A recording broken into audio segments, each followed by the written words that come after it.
Hey everybody, we're going to do a video here on Smith & Wesson revolvers, some of these old vintage guns versus the new guns. As you guys know, if you've been keeping up with my channel, I had just recently acquired a brand new Smith & Wesson, so I'm going to actually get a hold and look at it and everything. So let's take a look at what the differences are. Alright, so I got a couple of these end frame 44 Magnums. This is the new one that I bought. It's a 629 6-shot 3-inch barrel. That's pretty cool. I've always wanted one of those. It's the Talo edition, and of course this one's a vintage 80s. This is a little bit after the pin barrel recessed cylinders, but we'll get to talk about that and some of the things that the Smith & Wesson has done away with and what they still keep. So the cool thing is that they're revolvers for the most part. These classic ones, it still looks like a nice classic revolver. Of course, it's got some features on it that we either like or don't like or whatnot. So we'll go ahead and take a look at those things. Okay, so some of the things that they've changed over time. Now this one being the Talo edition, so they did stock them up with the nice wood grips here and not the black rubber grips, which I'm sure they're very functional. I'm sure they're comfortable to shoot, but you know, I'm a old school guy. I like the wood grips. So this has got some different type of checkering for sure. It's got some scaling checkering and nice finger grooves and everything. It's a round butt conversion type thing versus the old 29 here is the square butt. I like that nice divot there. It's not a cutout circular thing, so it's really takes it back. This is a nice vintage gun. This is one of my favorite guns. This is my 29, my dirty hairy gun, and you know, with the 6-inch barrel and everything. Color case hardened steel and trigger, or I mean hammer and trigger. It's not the MIM parts, the machine injected metal, which is what they've done here now onto the newer Smith & Wesson revolvers. Okay, so if you're kind of a fan of Smith & Wesson revolvers, you probably already heard of what they call a pin barrel and recessed cylinder. And so what that means here, I got a Model 19. This is a vintage Model 19. This is so what that means is they would put a cross pin right here. It's a little pin that would help retain the barrel. They've since then, I think in sometime during the like 82 or somewhere maybe around the mid 80s, they quit doing that. Now this is a Model 19-4. The dash number designates what the gun has gone to changes. From what I understand, the -4 on the Model 19 is the last run of the pin barrel and recess or countersunk cylinders here. So what that means is when you put a round in, I got a dummy round for the demonstration. When you put this round in, it sits flush. It's flush against the cylinder, so if you can see that, notice it doesn't protrude up. There's no lip coming up there. It's pretty much flush in there, so you can see it just kind of sits real flush, and you can see what they've done. They've countersunk it. They quit doing it as a cost-saving method or measure. So this is a nice blued gun, K-frame, 4-inch barrel, nice wood stocks, the walnut, real nice lines and everything on it. The checkering is nice. So this is a really cool gun. So some of the changes that they've gone through, even by just looking at these three here. Of course, you got pin barrel and recessed cylinders here. This is my 29, the big N frame. The next size up, or kind of no, would be an L frame. But this is the biggest, was the biggest frame that they made until the X frame with the 500 Magnum. But this model here is the -3 29, and that came right after they quit pretty much pinning and recessing the barrel and cylinder right when this one came out, the -3. The -2 is going to be the last of the 29s that were.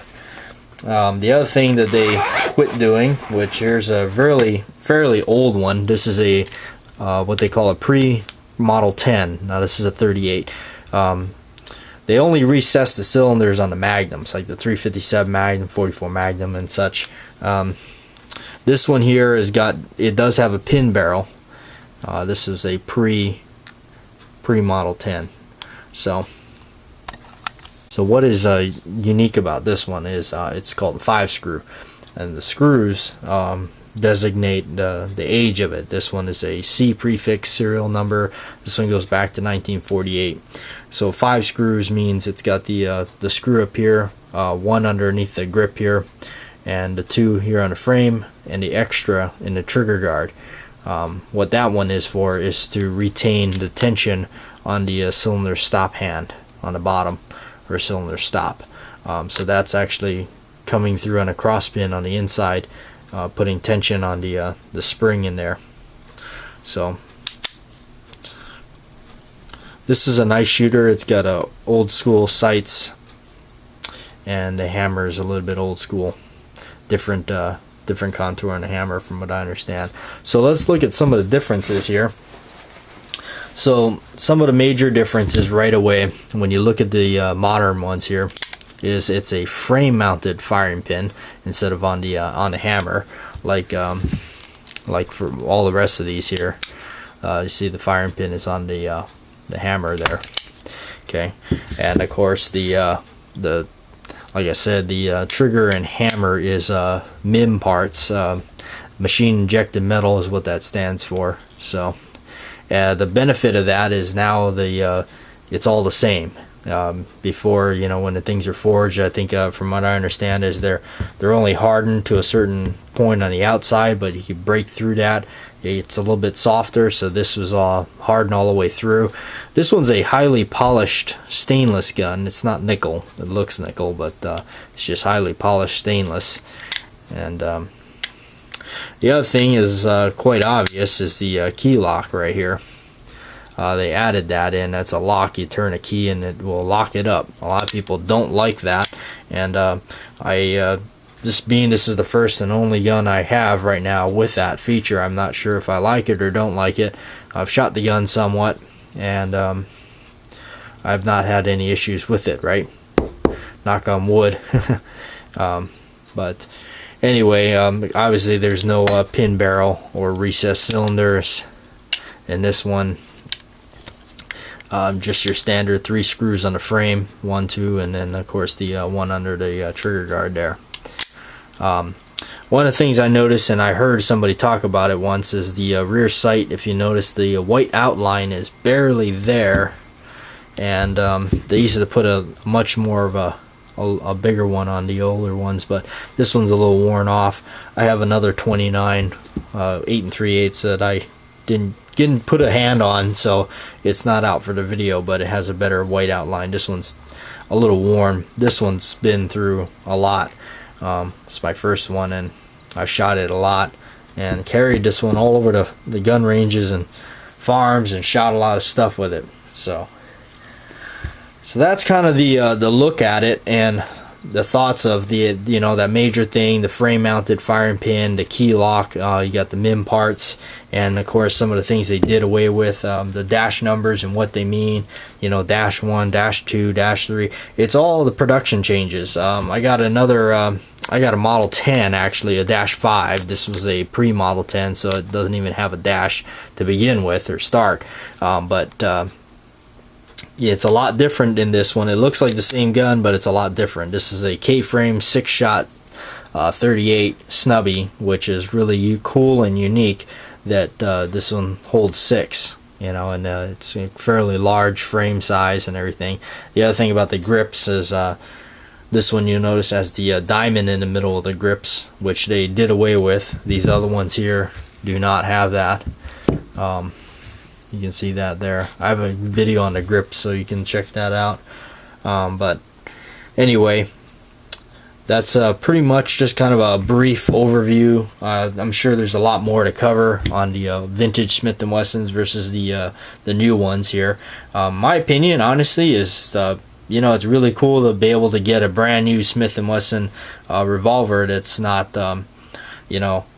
it's not used or police trade-in or something like that. Of course, all these So, you know, my first, you know, modern, you know, newer production Smith & Wesson here. Yeah, so I like it. You know, it's really cool to have one that's, you know, brand new from the factory, really, you know, and it locks up. I mean, if you can hear that, it really locks up tight. You know, when it shuts, man, you really need to push this forward and pop it out. You know, give that thing a pop and get it open there. The other thing I know, the ejector star here has changed. If you're trying to buy a new one of these and you have an older Smith, it's not going to work. It's a little bit different. They changed the contour on it. It's a lot different now. So anyway, that's a kind of a quick overview. I know it's just really briefly touching on a lot of this stuff. There's a lot more to cover that I haven't done, but I just wanted to give you guys a quick look and cosmetically and what the changes of on the Smith & Wessons are. If you're definitely interested in Smith & Wessons like I am, you definitely want to pick up something like this, which is the standard catalog of the Smith & Wesson revolvers.